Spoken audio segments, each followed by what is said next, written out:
All right, second part of this sort of home do-it-yourself maintenance video. We're going to replace a battery in a smoke detector. They recommend doing this once a year. We try to tell you to do it on your closing anniversary. That may not be in the spring, but if you haven't done it yet, maybe start a new tradition and do it once a year in the spring. Okay, get yourself a nice ladder. I'm in my basement. There are going to be one on each floor, of course, and more in each bedroom.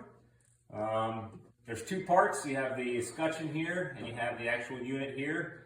It will actually just twist off and drop, and you'll have some wires connected.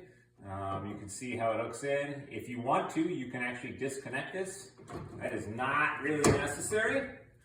The battery housing will be with this little piece here. It is a 9-volt. This is important. Make sure you look at how you take this out. In this case, I have the positive on this side, the negative on this side. Get your new battery, slide it back in, close the lid, should be good to go.